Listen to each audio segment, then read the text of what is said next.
साटेलीतर्फे सातारडा पंचक्रोशीतील श्री रवळनाथ माऊली truck चालक मालक संघटनेच्या वतीने मळेवाड सातारडा रस्त्यावर मळेवाड जकातनाका शाळा नंबर 1 जवळ आपल्या मागणीसाठी शनिवारी सकाळपासूनच ठिय्या आंदोलन करण्यात आले होते.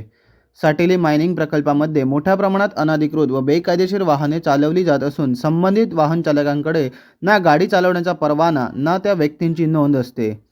याबाबत वारंवार संबंधित खात्याकडे रितसर तक्रार, आंदोलन, उपोषण करून देखील दखल घेत नसल्याने साटेलीतर्फे सातारडा पंचक्रोशीतील स्थानिकांचे डंपर वाहने या मायनिंग प्रकल्पामध्ये घेतली जात नसल्याने याचा उद्रेक शनिवारी सकाळपासून मळेवाड जकातनाका येथे मायनिंगच्या गाड्या अडवून निषेध करण्यात आला.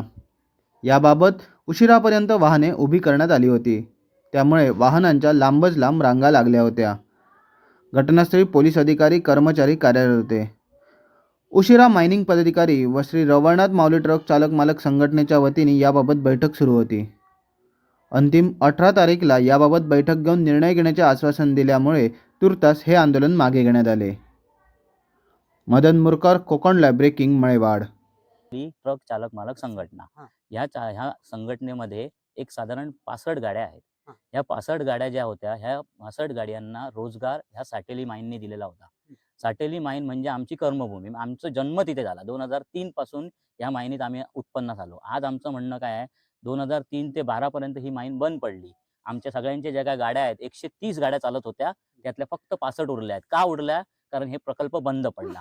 आणि हा प्रकल्प बंद पडल्यानंतर आज 2024 मध्ये हा प्रकल्प चालू झाला. परत चालू होण्याच्या पाठी काही गोष्टी झाल्या, सगळ्या काही झालं, आम्ही चालू केला, कामही चालू झालं.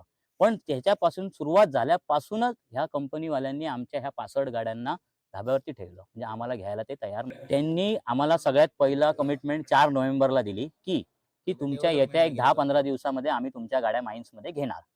मग 15 दिवसानंतर ते 15चे 25 झाले.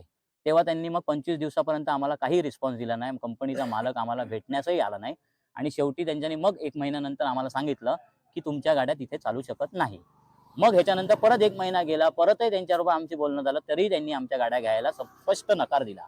आणि त्यावेळी त्यांनी आम्हाला कारण असं पुढे केलं की ती जी माईन आहे ती तुमच्या गाड्यांसाठी योग्य नाही. मग आम्ही त्यांना हे पण विचारलं की तू आमच्यासाठी योग्य नाही हे तुम्ही कसं काय ठरवलात? जर आमच्या गाड्या तुम्ही 4 नोव्हेंबरला माइन्समध्ये घेतल्या असत्या तर आमच्या गाड्यांनी त्याच प्रकारचा रस्ता बनवून घेतला असता आणि त्याच प्रकारचं आम्ही काम केलं असं जे आम्ही आधी करत आलो. समोरच्या गाड्या कारण थांबवण्याचा उद्देश असा आहे, आमची एक संघटना आहे सातारडा, तसेच आमच्या बरोबरची एक संघटना आहे देवी माऊली म्हणून. ह्यांच्या ज्या गाड्या आहेत, एक 400 गाड्या ह्यांच्या संघटनेत आहेत. ह्या 400 गाड्या आणि आमच्या गाड्या मिळून हा काय जो काय ट्रान्सपोर्ट होतो तो पहिल्यापासून चालत आलाय.